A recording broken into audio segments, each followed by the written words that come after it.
Kefa Chengula, mambo vipi bwana? Bwana salama, habari ya uzima? Je, mambo yanaenda? Namshukuru Mungu baba.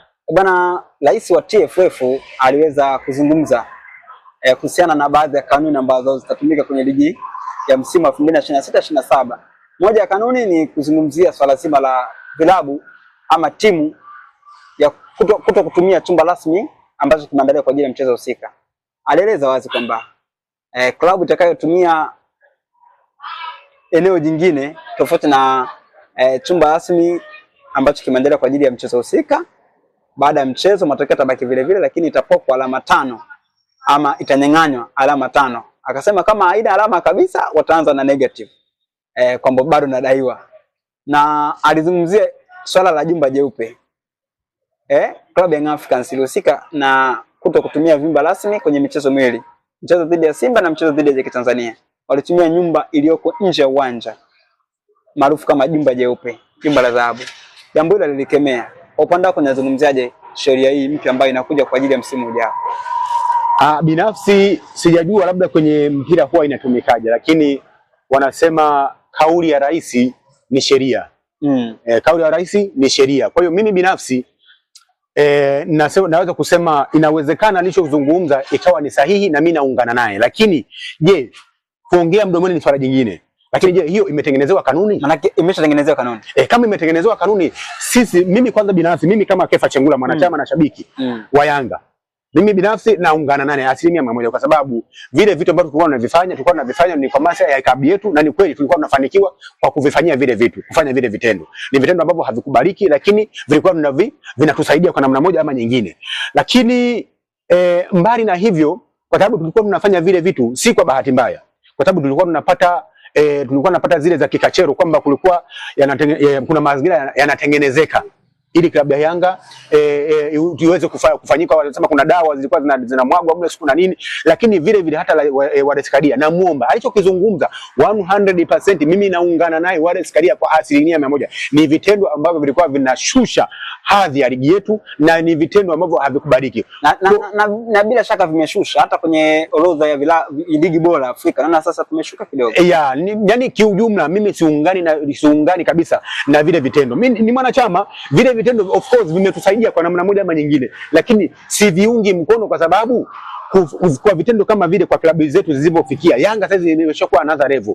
Kufanya vitendo kama vile na brand yetu jinsi ilivyo na kuruka ukuta na masuala mengine kama haya vinashusha, wala havipandishi, vinashusha. Pamoja na kusema vinatusaidia kwa namna moja ama nyingine kwenda kupata matokeo positive, lakini ligi yetu na hadhi yetu kama klabu vinashusha. Kwa hiyo mimi binafsi, kama imetengenezwa kanuni ambayo itakuwa inaihukumu klabu ambayo imefanya hivyo vitendo, automatically ni kwamba vitaenda kuisaidia ligi yetu kupanda, kwa sababu leo ukiona klabu kubwa kama Yanga inafanya vitendo kama vile ambavyo ni kinyume na kanuni na taratibu za mpira wetu, of course automatically haviendi tu kuishushia hadhi klabu yetu na ligi nzima kwa ujumla, kwa sababu Yanga inafuatiliwa duniani kote.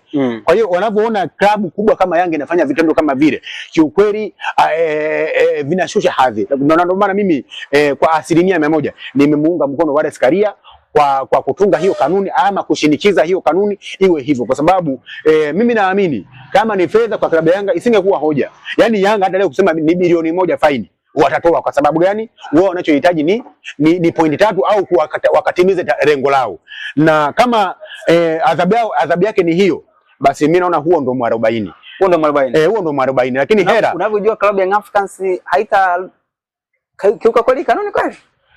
Kwa sababu kama unajua Nyasa, kanuni zote za bodi ya ligi ambazo zimetengenezwa huwa zinakuwa shirikishi. Maana sika kutengeneza. Maana sio kama wametengeneza bodi ya ligi, ni lazima na vilabu vyote vije pale vifanyaje, vishiriki. Kama sio kushiriki, basi visaini kwamba ni kweli hii kanuni imefanyaje, imepitishwa. Kwa sababu bodi ya ligi, unazozungumza bodi ya ligi, members wake ni vilabu. Vilabu ni viongozi. Kwa hiyo wale viongozi lazima wawepo. Kama sio mtendaji mkuu, basi ni mjumbe. Kama sio mjumbe, ni mwenyekiti. Kama sio mwenyekiti, ni katibu. Kama sio katibu, ni rais wa klabu. Lazima shiriki. Umeona? Aidha kutia saini ama kushiriki kwenye kufanyaje, kwenye kuidhinisha au kwenye kuagree kile ambacho kimefanyika pale. Kwa hiyo no doubt Yanga wakifanya mistake ya kwenda kubadilisha nguo tofauti na vyumba ambavyo vimeratibiwa au vimeidhinishwa na bodi ya ligi, basi automatically manake hiyo adhabu tukitoka tumefanya, manake hiyo adhabu itakuwa ipo kihalali. Kwa hiyo kama tutakubali kupokonywa hizo alama 5, basi itakuwa ni viongozi wameamua tufanyeje, tupokonywe. Na mimi sidhani, kwa sababu itakuwa ni weke ni 0-0. Unaenda kucheza mchezo, umeshinda point 3, kwanza umeenda kubadilisha nje ya utaratibu, umefanikiwa kupata alama 3, unaenda kunyang'anya point 5. Sasa hapo unafanya nini sasa hapo? Maana yake inakuwa ni weke ni 0-0. Umepata alama 3, umenyang'anywa alama 5. Umefanya nini? Kwa hiyo mimi binafsi nafikiri huo ndo 40 hapo sasa. Labda kama sisi klabu ya Yanga tukiona bana vyumba ambavyo vya kubadilishia nguo ambavyo vimeidhinishwa na bodi ya ligi haviko sawa sawa, maana yake cha kufanya ni kwenda kuwaita nani wenye mamlaka husika. Na umesema kwamba watakagua vyumba, ikionekana kama vyumba ambavyo vinalalamikiwa havikuwa na dosari, nasema na kaongeza kusema vifaa watavinunua vya kupima hewa ambayo itakuwa kwenye chumba ambacho kinalalamikiwa. Wakiona kama ni ujanja bado ulungu litashuka. Kwa hiyo mimi mpaka hapo Mnyasa, kwanza kabisa nampigia sauti Wallace Karia na nampigia na makofi, nasema kweli huyu Wallace Karia ni rais ambaye inatakiwa tuwe naye. Yaani mimi nasema hivi, kama hakuna sheria inayomzuia rais wa TFF kuto kuongeza muda, basi huyu aongezewe muda, kwa sababu ukiangalia kwa namna moja anavyoendesha ligi yetu, anaendesha ligi yetu kiweredi. Namna anavyozungumza, kuna baadhi ya maneno huwa anazungumza ni kweli lakini yanauza, lakini ukiangalia mema na mazuri, mema ni mengi kuliko mabaya yake. Umeona? Mazuri ni mengi kuliko mabaya yake. Ameendesha ligi kwa uweredi, hakuna naye lalamika. Kama mtu analalamika yeye kama yeye pembezoni, kama alivyokuwa analalamika Mangungu, ni yeye kama yeye, lakini ukija kwenye data unaona kabisa Mangungu hana fact, lakini yeye kabisa ukimwangalia anavyozungumza, amezungumza jambo moja la kiweredi na amezungumza fact kabisa. Na nilifurahi, kuna mwandishi wa habari mmoja aliulizia swala la kuhusiana, alimuuliza kuhusiana na swala la huyu kocha aliyetoka, kocha wa nani, kocha wa Mashujaa aliyotoka, aliachiwa nani anaitwa Kocha Julio. Kocha Julio Mnyasa, kuna baadhi ya mambo ameyazungumza ambayo binafsi nimeshindwa kumuelewa kama shabiki wa klabu ya Yanga. Na hili tuliseme kwa uwazi kwamba yale maneno aliyozungumza Julio, amezungumza maneno ambayo moja, yeye kwa akili yake labda yawezekana yeye alifikiri anafanyaje, alifikiri anaisaidia klabu ya Simba. Lakini mimi naona kabisa maneno haya, na mimi nataka ni kwa faida mashabiki wa Mnyasa TV wamsikilize kocha Julio alichokizungumza, kwamba je, hiki alichokizungumza ni sahihi? Watazamaji ananiambia tukitoka hapa tukifungwa au mara tumewafunga goli moja hapa, kama itakula hivi mechi, wewe pale nyumbani kwangu kaame uondoke. Nikamwambia nitarudi kidogo sio kwetu, wakati mimi na Kanema Gomeni. Mimi nilichofanya, nimepigwa ndefu, nikamlalia mtu, kipa kashadaka, nikakwatua kafukavu, mwamba kafunika. Tunapata penalti, Simba wanasawazisha, ndio wanaenda kucheza kombe la washindi barani Afrika. Ila Shomari anavunjika mguu Mwanza. Watu wengine hawajui, lakini wanasema tu mtu anaweza kukutukana Julio bila sababu yoyote, unaacha. Lakini kama haitoshi, nishafukuzwa kazi bora. Simba ametoka Brazil hivyo hivyo. Tumecheza pale uwanja wa Taifa kombe la ilikuwa nafikiri CCM na kwanza kabisa. Kombe kubwa kama hivi. Baba mpaka half time bila. Kipindi cha pili bila. Extra time ya 15 za mwanzo bila. Za pili bila. Kocha Silva anatukana nje, watu wamejaa, Simba wote kimya. Nikaona hao wote ni wanyime furaha kwa sababu ya bora kiga. Kampuni ya viatu wakati kulikuwa na bora, kulikuwa na ugawaji, kulikuwa na Red Star, watu wengine hawajui. Ukapigwa mpira mrefu, Abdalla mwenye mkuu anakwenda kanipiga kanzu, aliponipiga kanzu nikamtaima kusudi, kaanguka refa tu. Wanapiga penalti, goli moja wanachukua kikombe, mimi nafukuzwa kazi kiwanjani pale. Kwa hiyo ni watu ambao vitu vingine hatuwezi kuvisema bayana, kwa sababu sometimes vitu vingine sio vizuri kuvisema watu wengine wakajua. Kii inabidi kuna kipindi tuseme ili watu wajue kwa nini, na kwa mwingine naweza nikasema maneno makali kwa Simba ili watu wajifunze, lakini kuna mwingine wanafanya makali ili ujilinde, kutuonekana pengine labda umetoa msaada, lakini sio kila mtu utasema. Mfano juzi kuna mwandishi ananiataki mimi kwa mimi Mnyasa, labda tuishie hapa kwa sababu ni ndefu sana. Lakini ninachotaka kusema kwa maneno haya bwana Mnyasa, hivi tukisema huyu kwenye mechi ya Mashujaa dhidi ya Simba kwamba kocha Julio alipanga matokeo, unaweza kanibishia kwa maneno haya anayoyazungumza?